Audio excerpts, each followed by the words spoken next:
어차피 그 절대적인 금리가 높은 그런 상황에서 너무 섣부르게 뭐 위험 자산 쪽으로 하기보다는 아까 제가 말씀드린 것처럼 자산 배분 관점에서 좀 그렇게 포션을 가져가시는 게 좋지 않을까. 그리고 2차 전지 같은 경우에는 뭐 조정이 좀 더 나온다라고 한다면은 뭐 이거는 현재까지로는 확실히 장기 성장성이 담보되는 그런 산업이기 때문에 어느 정도 일부분 뭐 담아 놓는 게 제 생각에는 소외가 안 될 것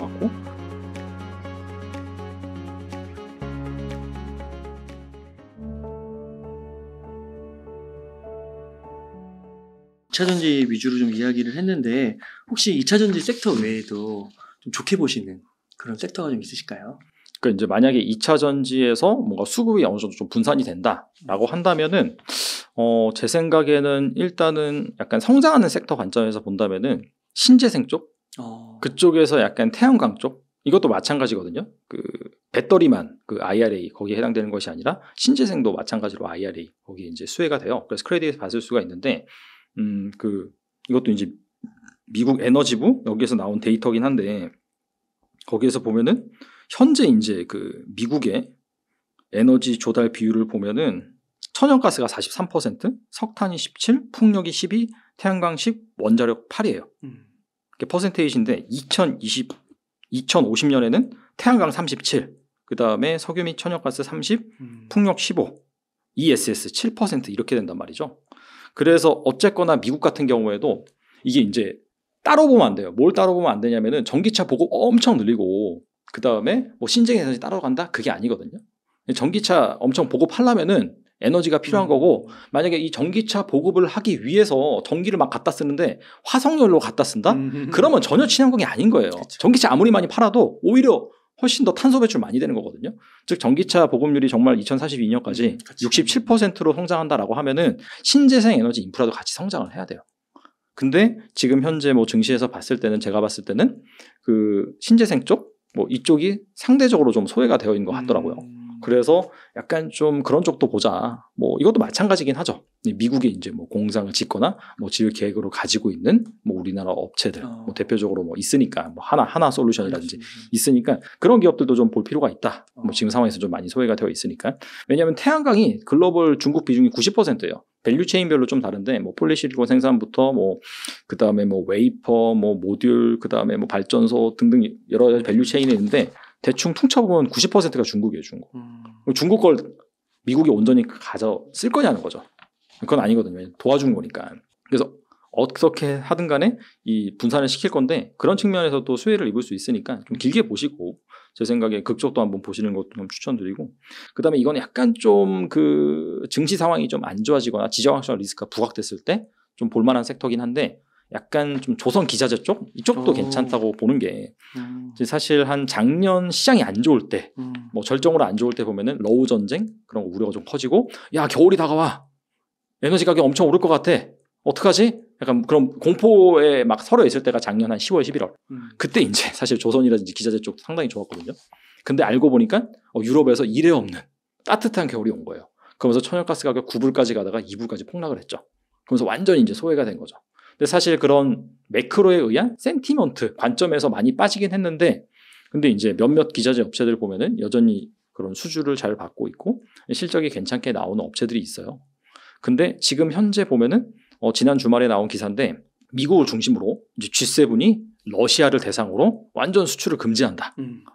핵심 품목 뭐 몇백 개를 금지해버린다. 이제 그런 막 할 것이다라는 보도가 나왔거든요. 할지 안 할지 100% 모르겠지만은 그러면 이제 또 긴장감이 고조가 되고 지정학적인 리스크가 또 다시금 발생을 하면서 뭐 에너지 뭐 수출 금지라든지 곡물 쪽 같은 경우에는 계속해서 나오고 있는 것 같고 그런 부분들이 다시금 수면 위로 올라오면서 약간 시장을 억누를 수가 있거든요.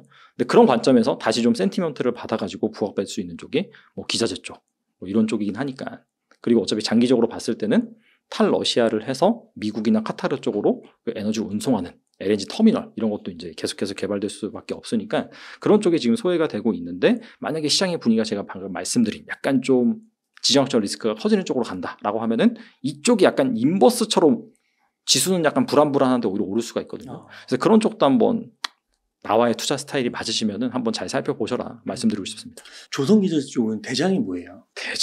대장이 딱히 뭐라고 말씀드릴 수는 없을 것 같긴 한데 저는 그냥 피팅 쪽을 좀 보고 있어요. 피팅. 네.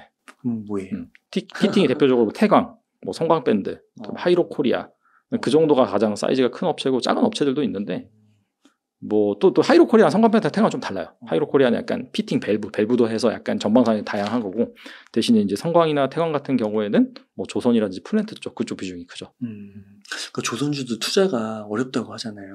이게 워낙 시클리컬이고 변동성이 심해가지고 잘못 사면 이제 사자마자 20-30% 물리는 경우가 있어가지고. 그래요?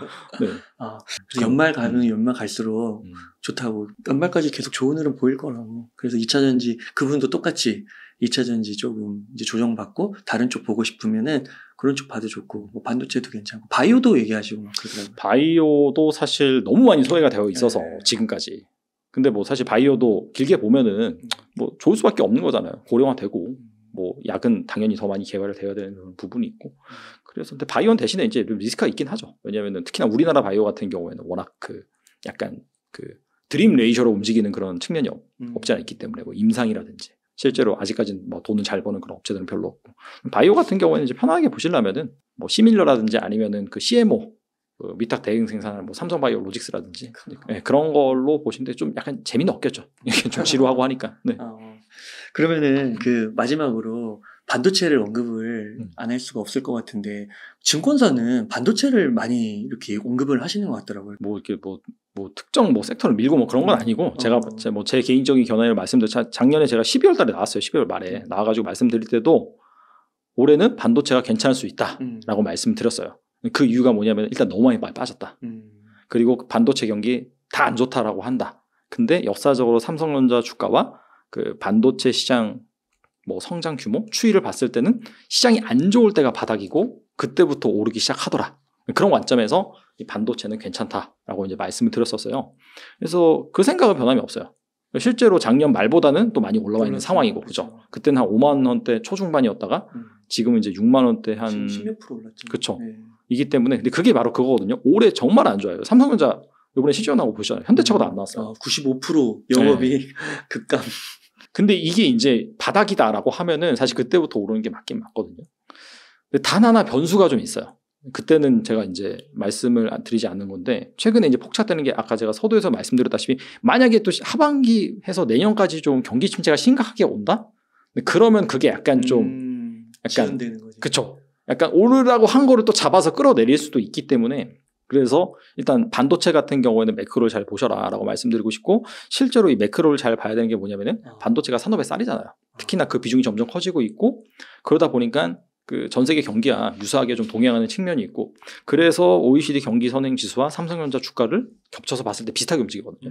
그러니까 여기가 이제 본격적으로 반등해서 상승하는 사이클로 가면은 쭉 같이 갈 거예요. 그래서 이제 그런 측면도 같이 좀 보시면서 여러분들이 좀 판단하시면 좋을 것 같습니다. 그러니까 그 미국의 뭐 피터 린치나 이런 분들 책 보면은 매크로 보지 말라고 막 그러잖아요. 금리 뭐 3번만 맞추면 부자 된다고 막 이런 얘기 하는데 그쪽은 이제 반도체가 주력이 아니잖아요. 그러니까 미국은 사실 내수가 70%고 우리나라 같은 경우에는 사실 50% 이상이 수출이잖아요. GDP 50% 이상이. 그러니까 경기 민감주를 투자할 때는 경기를 안 볼 수가 없는 거예요. 네. 그러니까 내수고 소비고 뭔가 이렇게 꾸준히 뭔가 이 인플레이션을 반영을 해서 가격을 올리면서 확대될 수 있는 그런 아이템 같은 경우에는 굳이 매크로를 뭐 안 볼 수도 있는 건데 그게 아니면은 뭐 아무래도 좀 싸게 사고 비쌀 때 파는 게 좋으니까. 굉장히 중요한 부분 같아요. 보통 이제 피터 린치나 워렌 버핏이 얘기하면 그게 금과 옥조처럼 변할 수 없는 진리의 명구 뭐 이렇게 받아들이는데 그게 사실 미국과 우리나라는 또 이게 산업 구조가 다른 거니까 그거를 이제 우리나라에 맞게 적용을 해야 되는 거죠. 그리고 이제 투자 호흡과도 관련이 있는 것 같은데 내가 이제 한 3년 정도 투자를 해서 벌겠다라고 하면 방금 말씀드린 경기 사이클을 봐야 되는 거고 그게 아니라 나는 삼성전자가 난 자식한테 물려줄 거야. 그러면 그냥 사는 거죠 사실. 그러니까 그런 거와도 좀 투자 기간에 따라서 다른 것 같아요.